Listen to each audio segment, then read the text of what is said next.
Pemirsa, pakar epidemiologi Fakultas Kesehatan Masyarakat Universitas Indonesia Dr. Pandu Riono mengkritik lambannya pengambilan keputusan penerapan pembatasan sosial berskala besar. Berikut keterangan Dr. Pandu dalam dialog Kami sore Minggu 5 April bersama rekan kami Anissa Dasuki. Dokter, PSBB ini bisa menghentikan, mencegah atau bahkan menghentikan penyebaran virus corona, dok?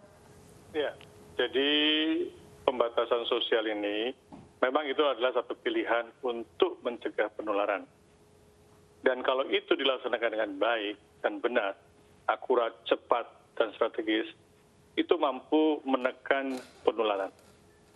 Jadi yang paling penting Undang-Undang Nomor 12 itu hanya bisa berlaku, tadi saya berbeda pendapat dengan Prof. siapa tadi, itu setelah Presiden mendeklarasi kedaruratan kesehatan masyarakat. Ini yang ditunggu-tunggu.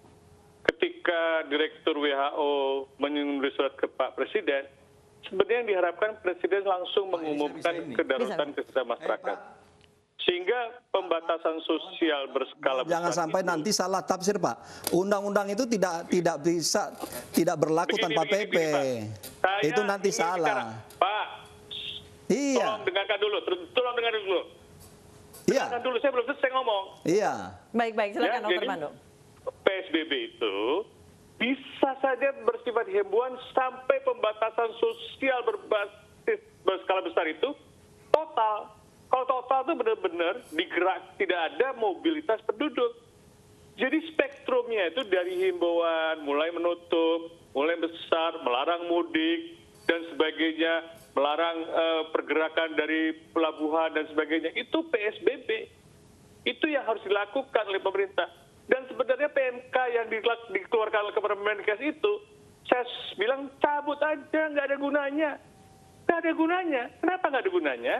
Karena menyulitkan. Bagaimana gubernur, bupati harus minta izin. Padahal di dalam Undang-Undang Otonomi adalah gubernur dan pemerintah daerah itu mempunyai wewenang. Menteri dan lainnya hanya fungsinya pembinaan. Dan inilah yang menyebabkan kenapa Presiden yang harus mengambil alih respon pandemik ini dan bisa menginstruksikan bahwa pembatasan sosial berskala besar ini berlaku secara nasional. Baik. Selanjutnya diterapkan secara bertahap. Kan bisa rapat bertahap dengan semua gubernur. Tanpa harus lempar lagi tanggung jawab ke Menteri Kesehatan. Ini Pak siapa nih? Harus dievaluasi, harus memberikan data. Dokter. Walaupun itu cuma administratif, itu memberikan waktu luang yang sangat besar bagi virus untuk berpindah-pindah terus. Harus ada self emergency. Kalau PMK itu dikeluarkan pada masa tenang, oke.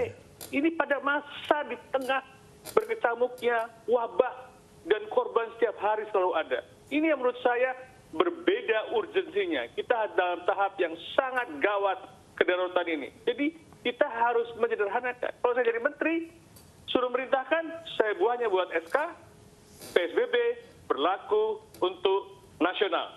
Dah, karena sudah ada di semua wilayah. Yang punya data kan Kemenkes. Ya.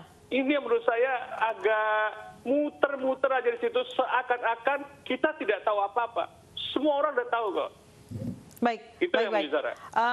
Saya sebelum ke Prof. Juanda, saya coba ke Pak Oscar dulu. Pak Oscar, tadi Dr. Pandu mengatakan bahwa ini dinilai terlalu berbelit-belit. Harusnya PSBB nasional saja. Memangnya pusat tidak punya data gitu, Pak? Iya, ini kan persoalannya. Kita sudah framing dengan waktu ya. Pak Pandu barangkali di dalam Permenkes ini sudah jelas. Jangka waktu paling lama 2 hari sudah dikeluarkan. Jadi persoalan ini ya kita sebagai seorang yang memang memahami epidemiologi, ya harus berbasis kepada kajian data dan kelengkapan-kelengkapan itu. Jadi bukan persoalannya, ya saya bicara dulu Pak Pandu. Jadi persoalannya bukan hanya persoalan birokratis. Di sini saya sudah katakan dari awal, kita responsif tapi tidak mengabaikan kaidah-kaidah, itu yang paling penting Bapak. Ya, itu Mbak. Jadi kaidah-kaidah itu cuma defensif.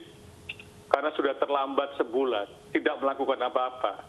Ini membuat defensif, harus ada ini. Semuanya itu sifatnya administratif. Menurut saya, sifat-sifat administratif itu dihilangkan saja.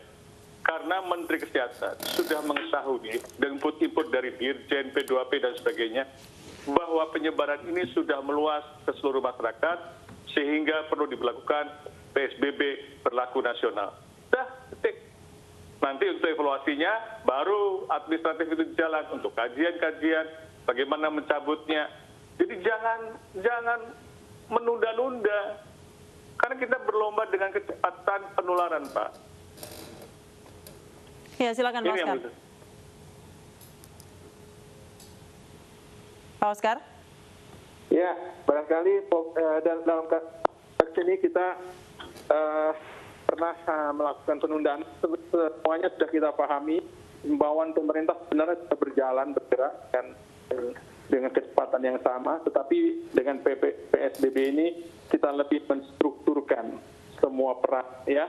Ada pengawas di ketat, ada masalah-masalah yang memang harus ditegakkan agar masyarakat bisa mendisiplinkan diri. Nah, PSBB ini hadir. Jadi persoalan yang dikatakan terlambat itu tidak. Kami juga sudah bergerak dengan begitu cepat. Nah, ada gugus tugas yang betul Baik. sektoral kita bersama-sama. Baik.